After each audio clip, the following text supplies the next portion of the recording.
Makita natin sa unahan, yan po yung San Fernando Station at makita natin yung kalsada. Yan po yung right of way ng PNR. Papunta naman ito dito sa bahagi ng San Pedro. At wag na natin patagalin pa, dire-diretso na tayo. At ito makikita na natin yung mga poste na natatapos nila dito. Sa may bahagi po ito ng Barangay San Pedro at sa kabilang side naman ay ibang barangay naman yan. Kumbaga ang right of way dito ay nandito po ito sa may medyo boundary ng dalawang barangay. At makita natin dito, nandito tapos na nga yung mga poste dito at wala pa itong mga viaduct. At dito makikita natin na medyo tinutubuan na ng mga damo ang mga poste dahil may katagalan na ito, no? Matagal na natatapos na ang bahaging ito. At dito makikita natin yung pa-X na kalsada. Yung isa ay sa right of way ng PNR kung saan dadaan ang mga poste at yung isa naman ayan po yung San Pedro Road at konektado na po yan papunta doon sa may MacArthur Highway. At sa unahan makikita natin ang natatapos nilang viaduct sa may bahagi ng Santo Tomas. At dyan din sa unahan na yan, malapit dyan sa may gantry na nakapatong, ay dyan din yung lumang istasyon ng Santo Tomas, lumang istasyon ng PNR Santo Tomas. At dito makikita natin na ito po yung natatapos nilang viaduct. Sa direksyon naman yan papunta ng Minalin. At dito makikita natin na nandito pa rin yung kanilang gantry. Naka-standby at makikita nga natin doon yung lumang istasyon ng Santo Tomas. At dito tumawid na tayo sa kabila at makikita natin dito ang kanilang gantry na nakaparking pa lang sa bahaging ito. Hindi na po ito aalisin hanggat magkakaroon ng poste yung mga bakante dyan. At hindi pa natin alam kung hanggang kailan nila sisimulan ang paglalagay ng poste dahil sa kasalukuyan ay naka-standby pa rin ang gantry. At wala pa tayong mga nakikitang mga paghukay sa parting yan. At dito makikita natin na ilang poste lang ang kulang dyan at dito nagsisimula naman sila ng poste. Papunta naman ito sa may bahagi ng Minalin at yun na nga makikita natin na natatapos na rin ang mga poste nila dito at wala pang gantry.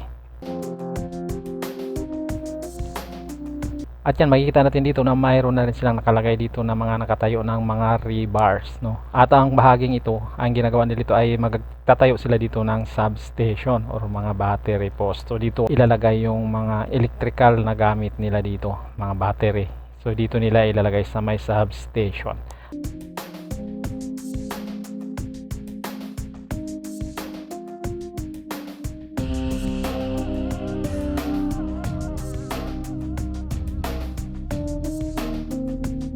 So kung makikita natin sa may kahabaan nitong alignment, marami tayong makikita ng mga ganito, mga ginagawa nilang mga substation.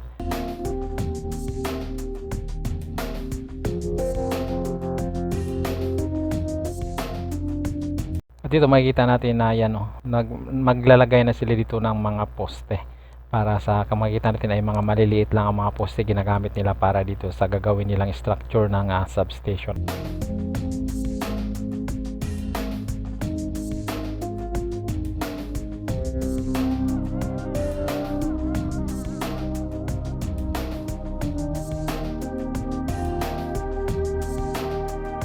So tuloy-tuloy lang yung ang construction nila dito sa parting ito. At ngayon makikita natin na aabante na tayo papunta sa direksyon ng Minalin. So dito makikita natin yung ilang peraso ng segment box girder na nakalatag na dito para ito sa isang span. Ito nga dalawang poste na ito.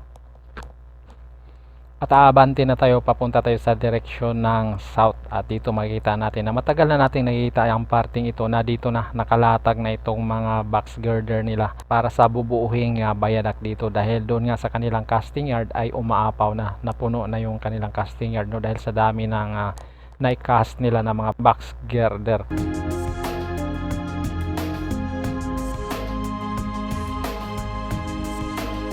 So nagmamarites lang naman tayo, mamarites na rin natin yung katabi nitong ginagawa nilang face pan. At kung makikita natin ay hinuhukay nila, yan So naghuhukay na sila dito at ito yung mga face pan na ito ay hindi lang po ito maliliit, mga malalapad po ang face pan dito. Dahil malalapad nga ang mga face pan dito, gumagamit sila ng heavy equipment para lang huhukayin yung ginagawa nilang mga face pan.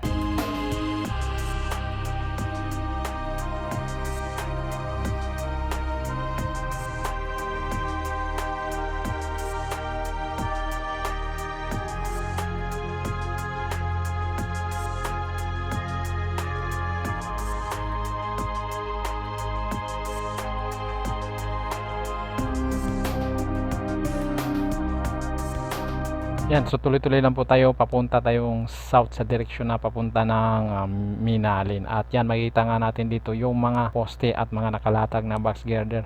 Pag nasa MacArthur Highway ka, makikita mo na itong mga nakalalakihang mga box girder dito na nakalatag dito. At yan nga, makikita natin dito na wala tayong nakikita ditong update, wala tayong nakikitang progress sa bahaging ito dahil ang magiging progress na lang nila dito ay ang pagkakaroon na ng natatapos na viaduct dahil tapos na nga ang mga poste, so wala nang nagtatrabaho sa bahaging ito at matagal na nating nakikita itong area na ito na naka-ready na, nakalatag na ang mga box girder at nag-aantay na lang ito ng gantry kung kailan nila maidikit-dikit itong mga box girder, maiakyat at maidikit-dikit itong mga box girder na nakaporma na dito. At yan, tuloy-tuloy po tayo at makikita nga natin dito wala nang nagtatrabaho dito dahil tapos na nga itong area na to. So ibang proseso naman, ang ibang stage na naman ang kailangan nilang trabahuin dito, yun ang pagbubuo na ng viaduct.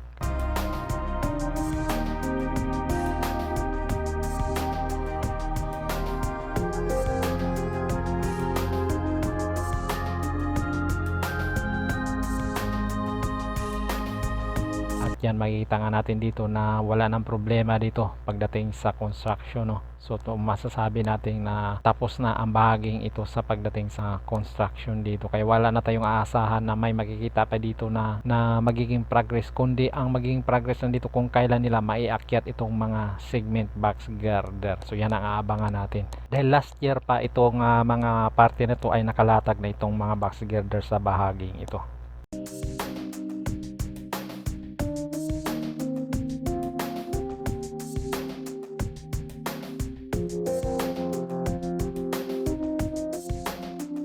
At dito makikita na natin yung kulay pula. So yan po, yan ay bahagi po yan sa gagawin nila dito ng cantilever bridge, no? Gamit po yan para sa gagawin nilang cantilever bridge or gamit niya ng parte po yan ng form traveler. At kung nakaraang video nga natin, nakikita natin na ang ginagawa nilang cantilever bridge dito ay naiakyat na nila yung form traveler doon sa poste dito sa may bahagi na ang norte. Ayan, makikita natin yung pinaka ibabaw na ng poste ay tinanggalan na nila ng molding at umaabante na ang molding dito para sa cantilever bridge. At kung makikita nga natin dito na kahit sura lang din ng box girder yung ginagawa nila dito, no? Papunta na yan doon sa kabilang poste at ang kabilang poste naman ay makikita din natin dito na mayroon na rin siyang molding.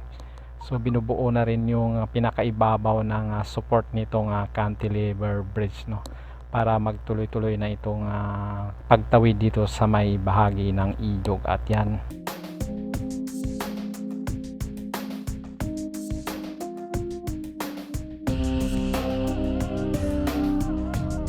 so dito makikita natin na tumatawid na rin yung mga box girder na nilalatag nila sa bahaging ito. At yun na nga, makikita natin na walang problema ang construction nila dito dahil walang mga residente, walang mga taong nakatira dito, kundi puro mga isda lang. Kaya walang problema pag nasagasaan yung mga bahay nila.